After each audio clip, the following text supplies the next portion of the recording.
so this Code Red booklet, I'm sorry, I'm shameless again, plugging this, but that has information to take you to websites to teach middle school students about those kind of things. Yes, sir. Go ahead. I keep wanting to jump in here. Because from the environmental standpoint, we have to deal with middle school students also when they come home, and well, not necessarily me, but in the community itself. And first of all, you got to admit to them that you don't know. That's hard to do sometimes, and but you will find that the youngsters will rally around the fact that you don't know. And I want to share with you that they've been having some tremendous success in California with some programs of taking middle school students and having them prepare lesson plans for the younger students.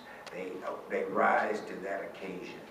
It's unbelievable how much they would get into doing something like that. Doctor introduced me as a man with a plan, so you're getting another one. But finding a way for them to prepare something, a program or an activity for the younger students, and if it's an after-school program and you can find some way to be able to bring those younger students in and let those middle school students actually teach that program, you have a lot of success with that. Thank you. One thing you can incorporate into a middle school after-school program, 8 times out of 10 kids walk to school in the morning with earphones on their ears. And what are they listening to? Music. Right. Now, so in your after-school programs, if you want to, you can incorporate creative writing, persuasive writing by utilizing YouTube.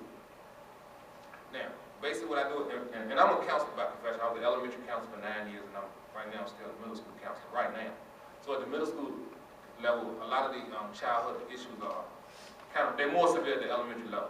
So for your after-school program, I would utilize YouTube as an avenue for creative writing and persuasive writing.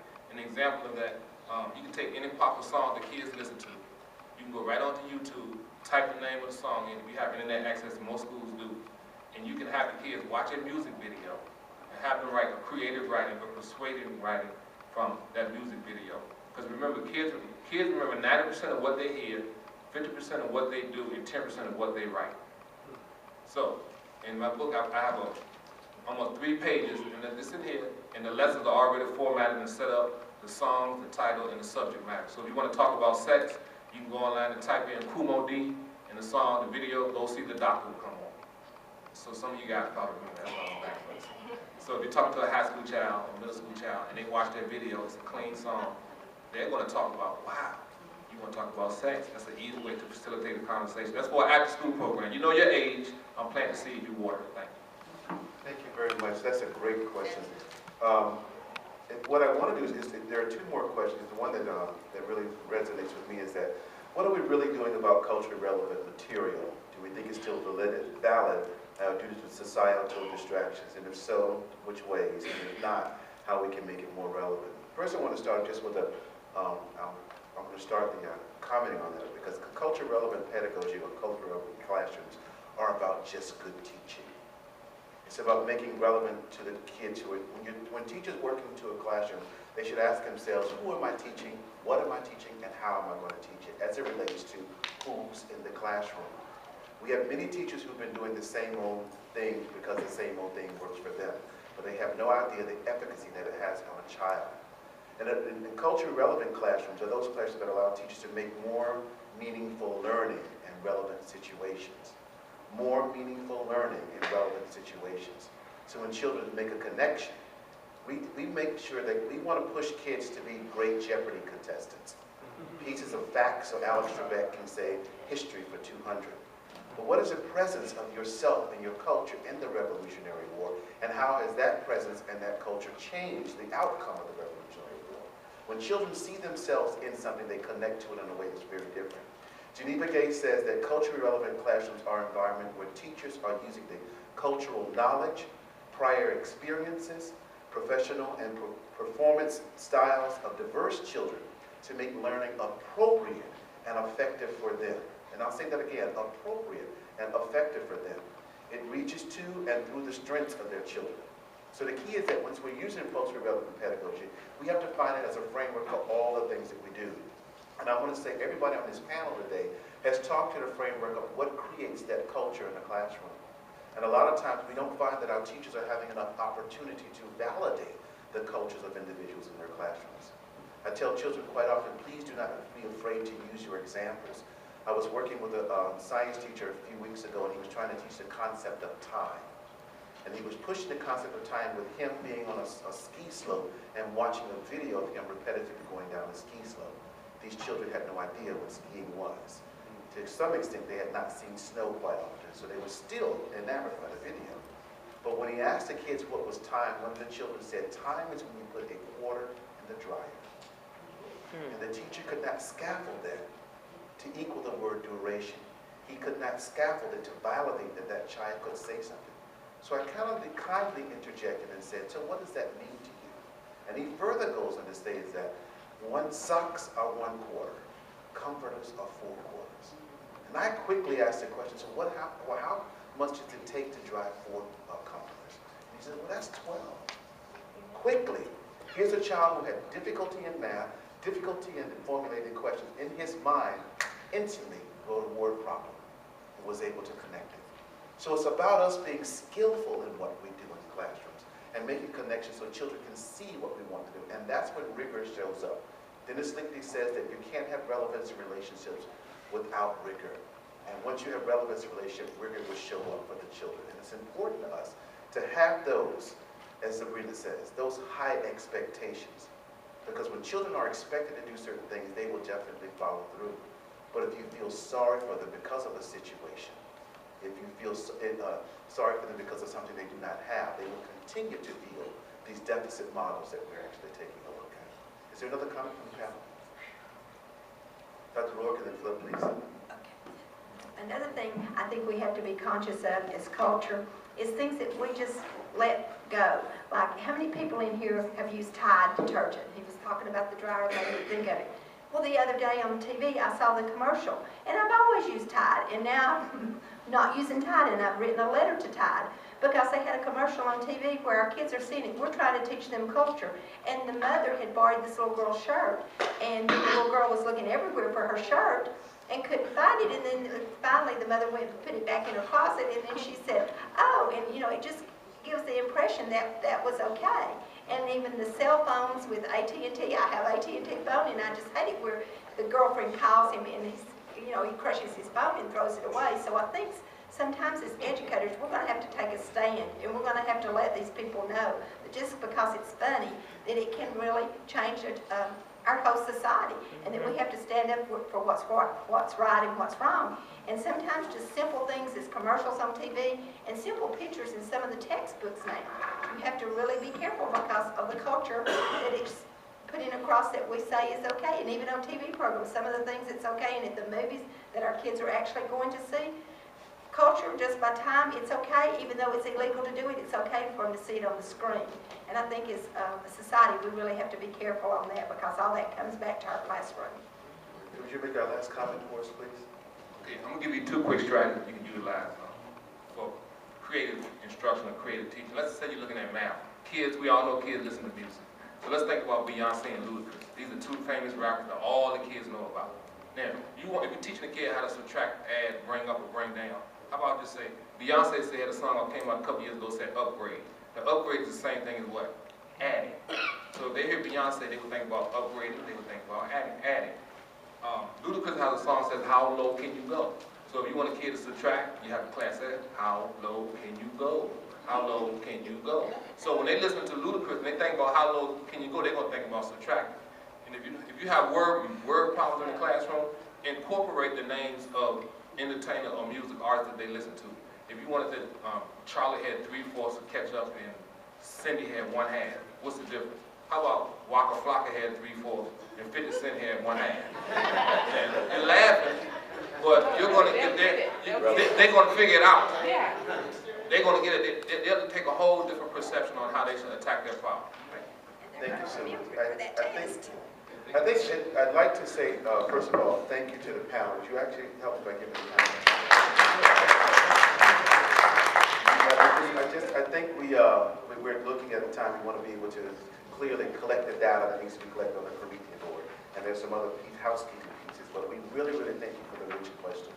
And if nothing else, ladies and gentlemen, we walk away from here, make sure that you have an action to implement at least one of these initiatives at your building, or at least to ask one of the presenters on how to make that happen. Quite a few of them have individual sessions and have products and services that are available to you.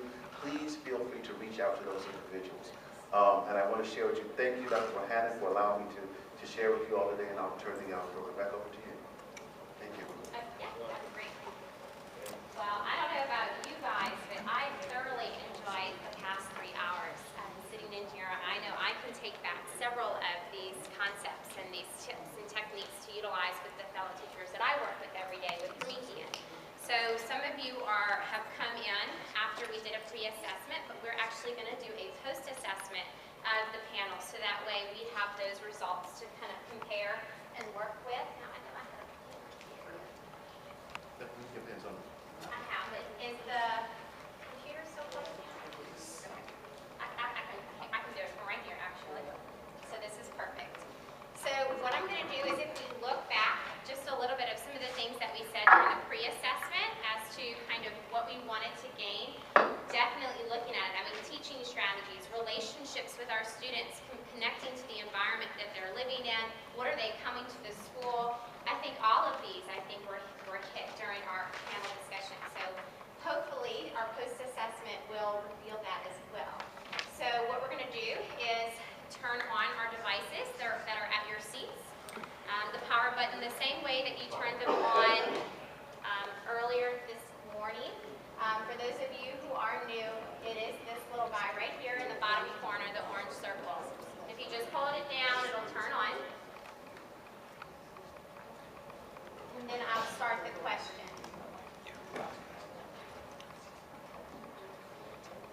So the first question is, how would you rate your level of confidence on this topic following the presentation? So before, we had several that were, unclear, they weren't sure, so hopefully we can get some answers now. So I'll start it, 1 being highly confident and 6 being highly unsure. So if you are not familiar, you'll just scroll down to the number. Let's see. So you'll just scroll using the middle circle to scroll. Yep, so 1 is highly confident and 6 is highly unsure. So if you're somewhere in the middle, or if you're highly confident, right? And then you hit select and send it right on in. So select is going to be this. And then send. So select is going to be, if you look on your screen, and then hit the button right under it, and then you'll send it as well.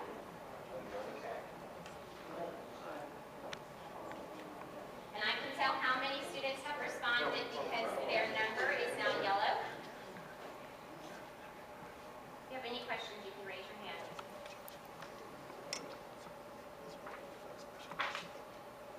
See a couple more heads down, so I'll give it about a couple more seconds.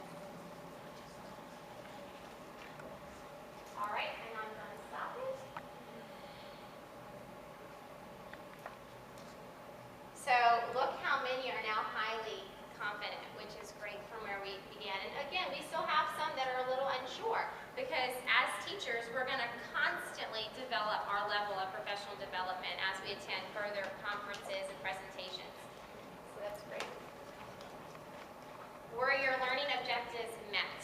A being yes, B being no, so I'll start this. And so with the new expressions, you can just select yes or no using your scroll and then send.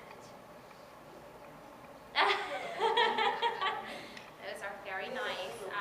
You have the older ones, yes. The new version 2 have the full keyboard, which is really nice for students to use that. So I'll go ahead and stop.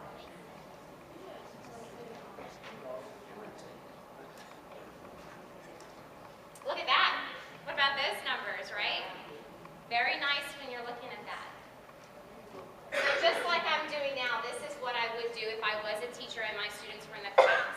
This is going to give me an idea of where each student is. So I'm not teaching the entire class. I can actually differentiate my lesson. I can go back to see who answered what.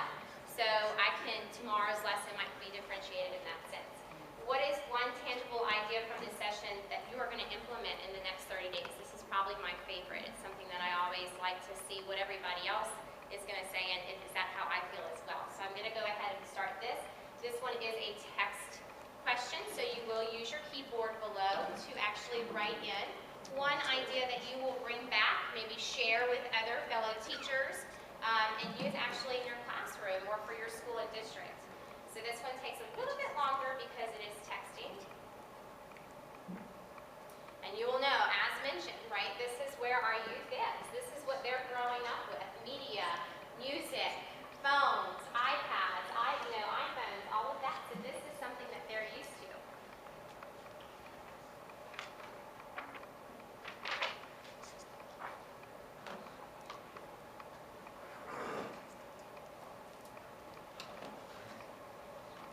And what I'll do is I'll go ahead and start the timer.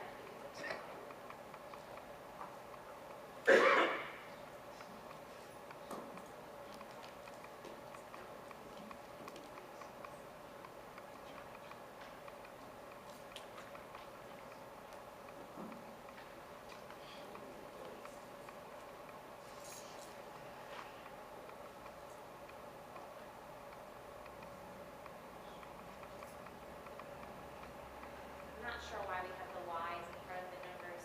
Usually in my classroom I just had numbers and I could register things. But why?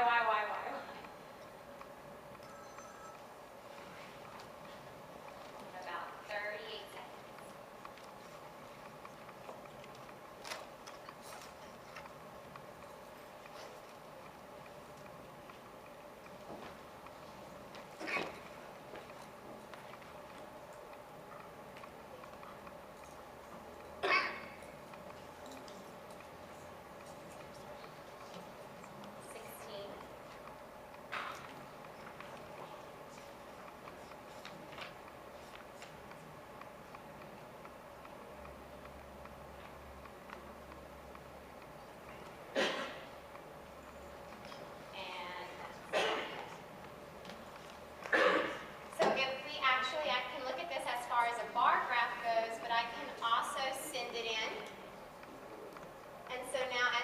I can move this around. So using the dental, oral health instruction, the music and math ideas, YouTube ideas, not sure, the rap connections, use more real life influences, use famous people the kids can relate to. So again, you're seeing all of this music, YouTube, real life, using the dental, oral environment, things that they're actually experiencing today. More reasons to seek additional education, student technology, learning purposes, share with coworkers, right, everything that you're learning, and how to care for your teeth. Wow, they really like the oral, huh? You might have a full house. That and the music and obviously the real life, because that is where education's going. These are the environments that they're living in, and they're coming to you, and you're expected to teach them. So we have to bring the material in a way that they can relate to. So that's great. I think there's two more. Do you feel the use of technology has been useful in this session? Being obviously the Promethean board as a visual, because you really didn't use the learner response in this session unless you do feel that the learner response is helpful now. But the use of the visual Promethean board. Let me start that, sorry. So yes or no. Just select, send. It goes a little faster when it's multiple choice.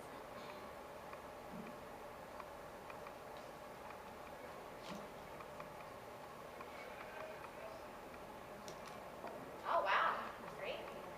And the last one, in a word or two, describe how you feel about the use of Promethean technology in the session, being the Promethean board, and if you do feel the learner response systems were nice to kind of get an idea as to where you were when you first started as to where you are now, and what other, fellow teachers are going to actually take back to their class as well. So this will be a text.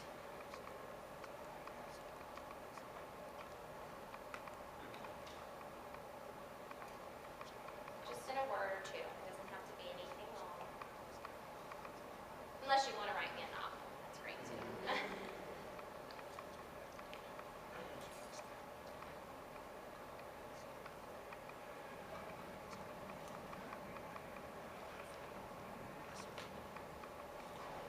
See a few more heads down. 1 more second. and you will surely know that your students will type much faster than we can. I'll stand next to them, and I'm like, how did you get finished so fast? But this is what they're doing every day. I mean, this is what they're growing up. I know, sometimes I think. Yep, the abbreviation. All right, about for a second.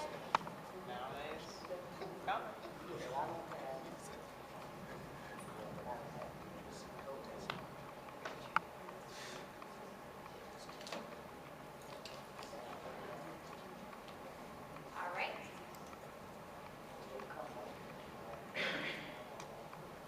Wow, engaging, excellent, great for instruction. I love how much, oh, I guess I'll have to send it out to see it, but we'll just keep it right there. But this is great, very helpful. We'll actually put this on our website. So just a few friendly reminders. We do have the active bus here at the conference. It is booth 800. It's a really big bus. The reason why I'm telling you about it is you received this paper in your bag. If you stop by and you tear off this piece of the bus and you fill in your information, you are eligible to win the mobile bus, which is the mobile classroom. It has 2 Promethean boards as well as every product we have. And your students in your district, if you choose to send it to your district or the school that you teach, they have the ability to go into the bus and actually learn a lesson as well as bring you a set of 32 active expressions for your classroom, for your school or district, if that's something that you would like. So I would definitely just drop by to drop this off because those expressions are nice. We do have a microsite for NABSE. It is www.prometheanworld.com/NABSE. And if you can leave your expressions, I know we have some prizes and some closing remarks, but if you leave the real expressions at your seats on your way out, you can grab the squishy expression, which is a stress reliever on your way out, as well as any material you want. So again, I thank you so much, and I'm going to turn it back over to you.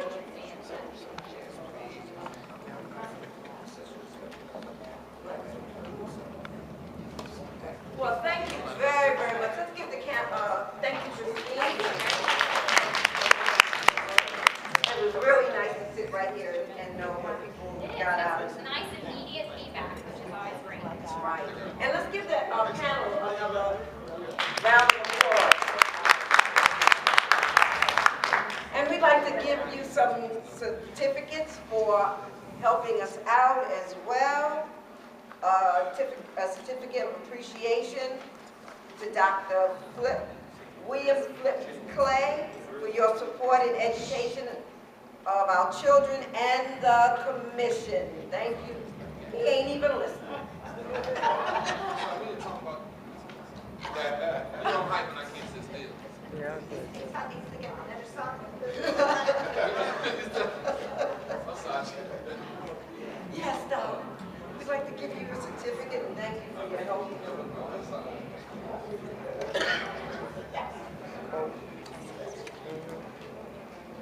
And rather than read them all, Dr. Betty Rosa, Betty's not here.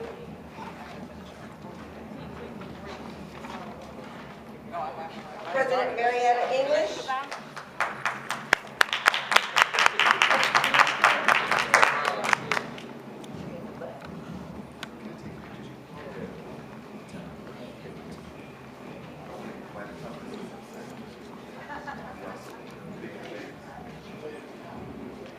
Oh, Karen, we left out Crow. That's okay.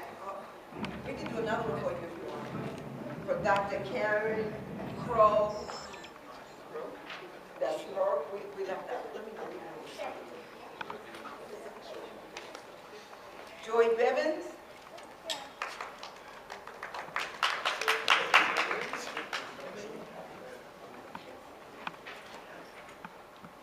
Dr. Wilbur Parker.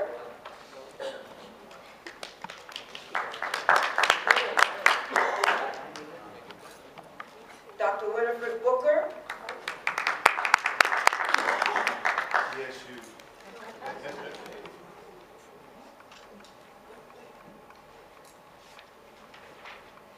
Mr. Frank Bravo.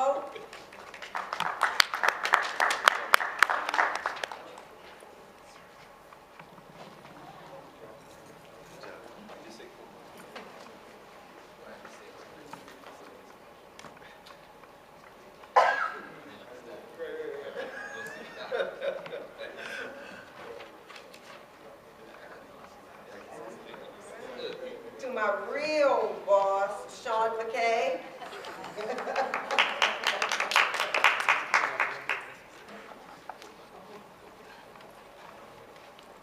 Mr. Richard Mayman, my big brother. This is my big brother, y'all. Thank you. Yeah, see, I brought my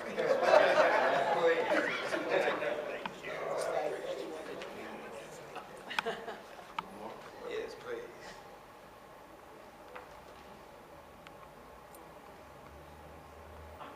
Takes us back to Kansas.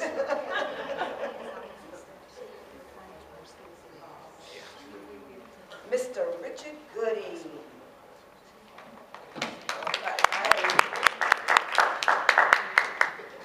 And he has a workshop this afternoon as well. That's correct.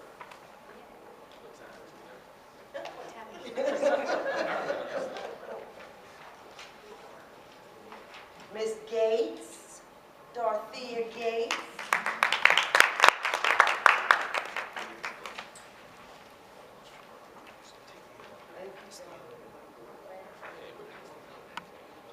Are you taking pictures?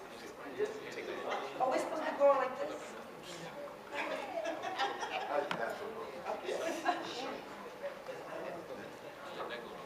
To my mentor, Miss Marsha Taylor. Come on, y'all.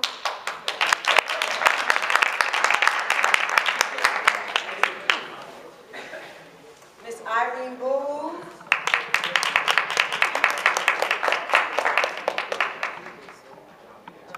As a matter of fact, I'd like for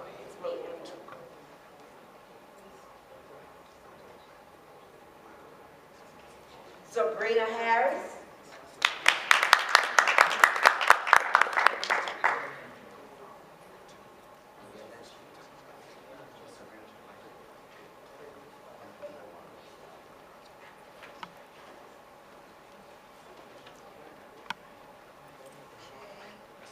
Miss Velma Hicks.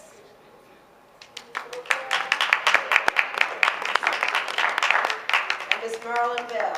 As a matter of fact, Marilyn and Velma, could you come stand here? And the rest of the committee that worked with us, can you come to the front? Sean and Irene and Marsha.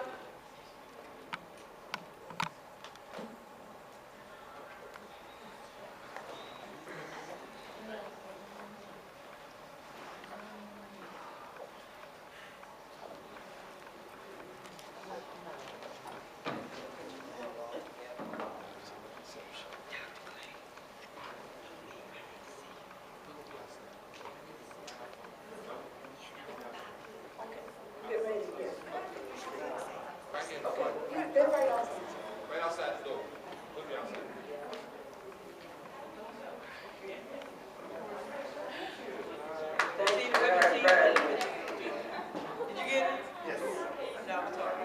Okay, great. And now for a quick drawing, we have a copy of Mr. Gooding's book, It's Lifetime. And we have a copy of Flip's book, Post-Traumatic School Disorder. Both of these are very, very excellent books, and they're selling some on the front as well. So, you got your tickets ready? Yep. 439091.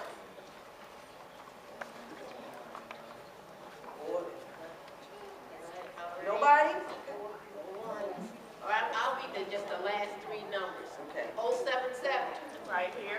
All right, yay! Pick a choice. And then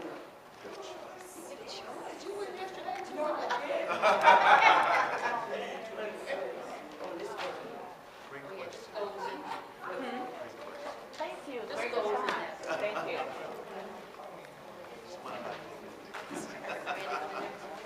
068. Ah. 068. I'm 069. 093. Right. 062. 083. Right here. All right.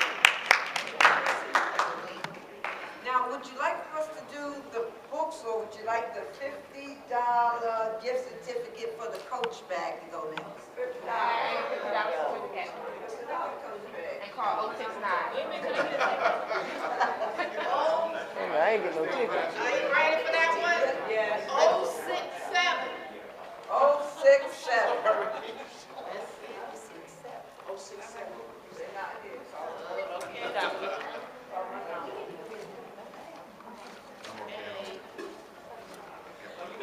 092.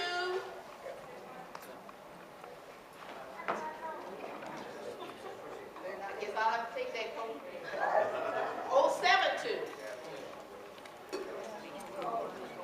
No, people left too early. 074. 024.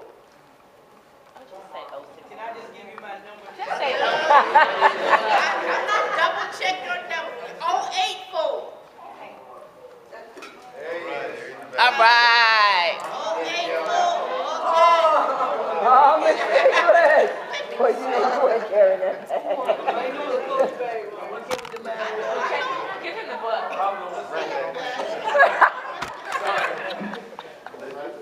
Just like this.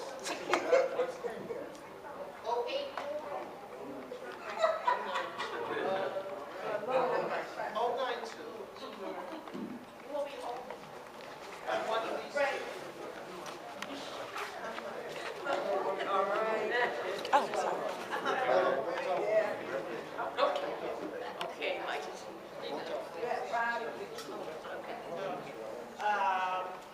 061.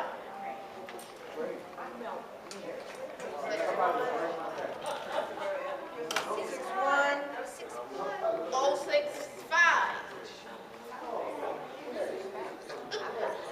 090. 071. 075. 059. 082. Yeah, whatever. Kate gave it to me on that. 076. Turn that 6 upside down. 085. These are cold. They have bring me your ticket. 063.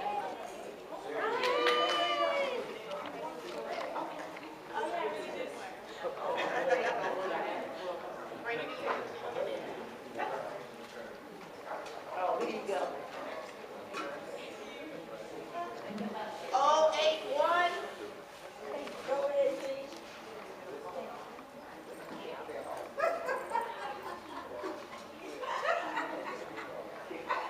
Is the preparation 079.